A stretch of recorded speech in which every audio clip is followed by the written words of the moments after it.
আসসালামু আলাইকুম, ইসমত মিলি স্বাগত জানাচ্ছি এনটিভির সকালের খবরে। ক্রাউন সিমেন্ট শিরোনাম দেখছিলেন, এবার পুরো খবর। পাকিস্তান ও ভারতের মধ্যকার পরিবর্তনশীল পরিস্থিতিতে গভীর উদ্বেগ প্রকাশ করেছে বাংলাদেশ।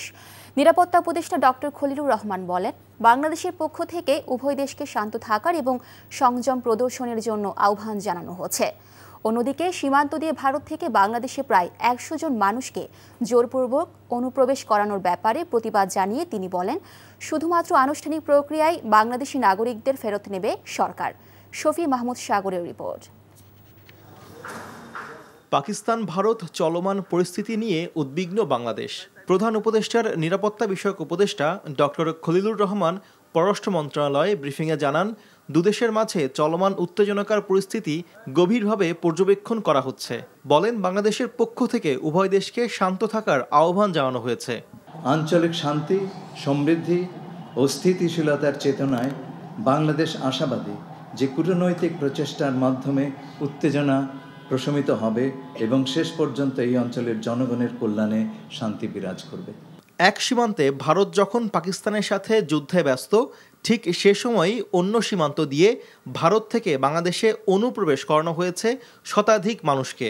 এমন ঘটনার নিন্দা জানিয়ে ডক্টর খলিলুর রহমান বলেন, অবৈধ নাগরিকদের প্রত্যাবাসন হওয়া উচিত আনুষ্ঠানিক প্রক্রিয়ায়।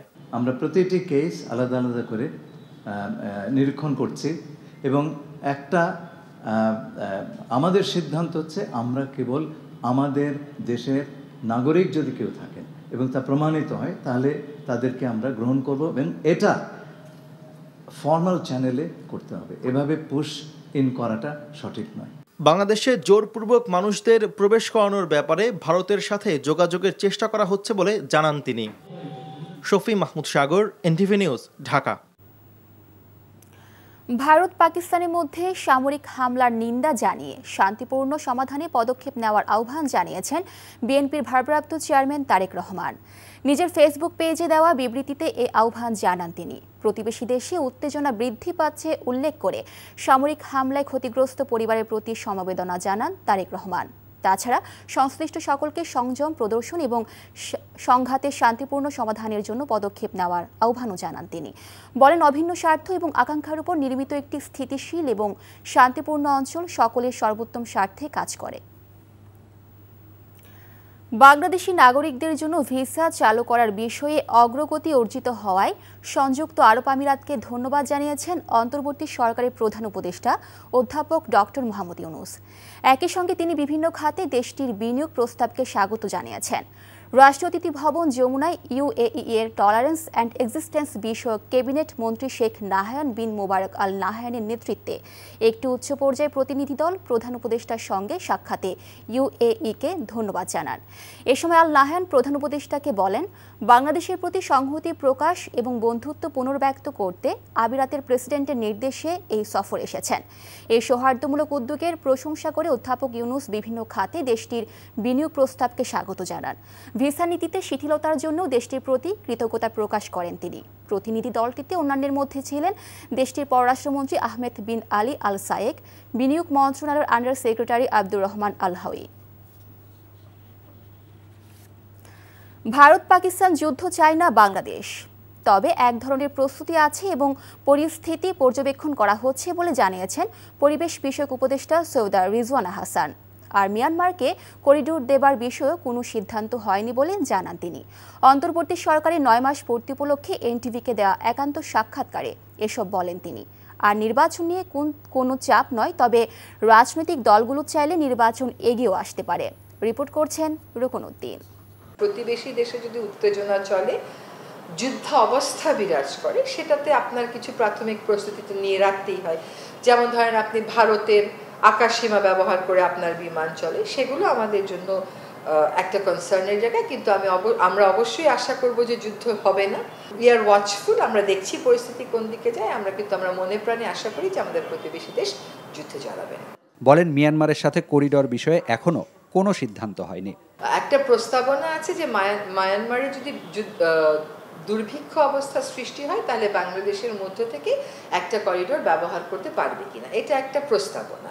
এখন এই প্রস্তাবনাও যে ডেফিনিট কোনো প্রস্তাব আমাদের কাছে লিখিত আকারে দেয়া হয়েছে তা না, ফলে এটার ব্যাপারে সরকার অবস্থান স্পষ্ট করেছে যে এরকম কোনো সিদ্ধান্ত আসলে গ্রহণ করা হয়নি। রোজার ঈদের আগে নিত্যপণ্যের দাম সহনীয় রাখতে পারার মতো কোরবানি ঈদের সময় চামড়ার ন্যায্য দাম সরকার নিশ্চিত করতে চায় বলে জানান তিনি।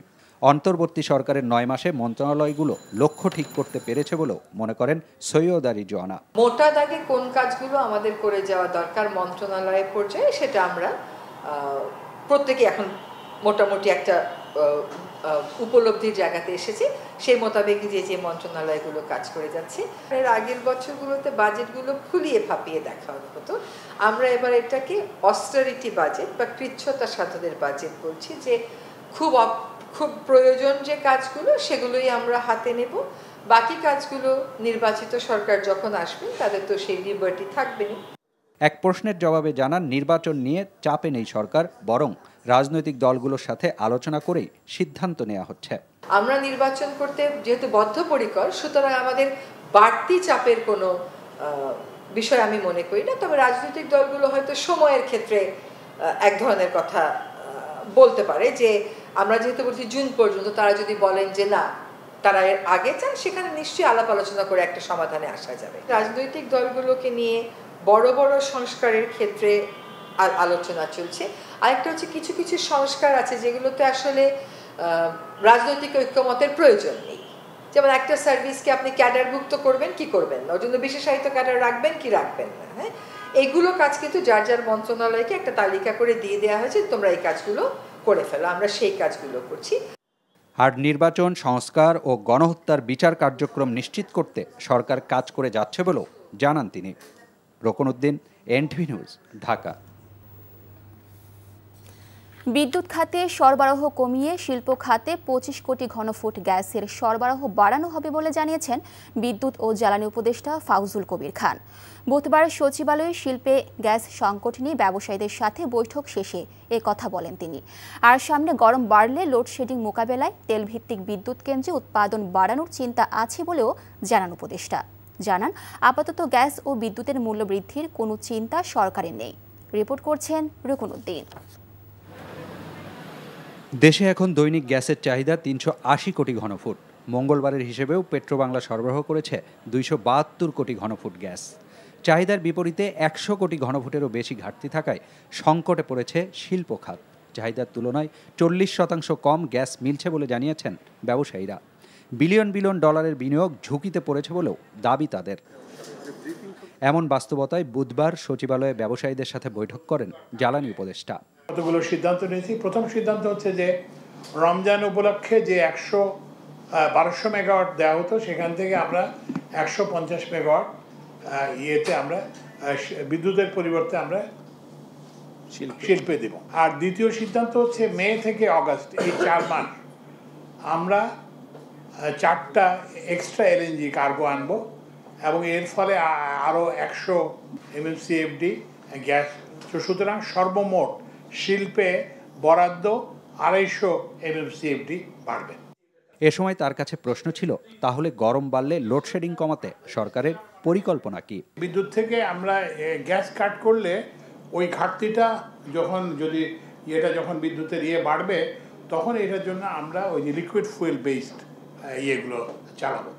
এলএনজি আমদানি করা হলেও আপাতত গ্যাস বিদ্যুতের দাম বাড়ানোর কোনো চিন্তা নেই বলেও জানান জ্বালানি উপদেষ্টা। আমাদের তো একটা ঘাটতি হবে 11,000 কোটি টাকার মতো এটা আনার ফলে। তো এখন কিন্তু এই যেটা শিল্পের যে উৎপাদন যে যদি ব্যাহত হয়, সেটার দাম তো আরও অনেক বেশি। আপাতত গ্যাসের কোনো মূল্যবৃদ্ধির সিদ্ধান্ত নিচ্ছি না, কিংবা বিদ্যুতের কোনো মূল্যবৃদ্ধির সিদ্ধান্ত নিচ্ছি না। দেশে এবছর 50টি গ্যাস কূপ খনন কার্যক্রম পরিচালনা করা হবে, যেখান থেকে 50 কোটি ঘনফুট গ্যাস মিলতে পারে বলেও জানান তিনি। রকনউদ্দিন, এনটিভি নিউজ, ঢাকা। এ ছিল সকালের খবরে। এই খবরের ভিডিও সহ আপডেট জানতে ভিজিট করুন ntvonline www.ntvbt.com। এছাড়াও এনটিভির জনপ্রিয় সব অনুষ্ঠান ও খবরের আপডেট জানতে ভিজিট করুন আমাদের ইউটিউব ও ভেরিফাইড ফেসবুক পেজে। ধন্যবাদ সবাইকে।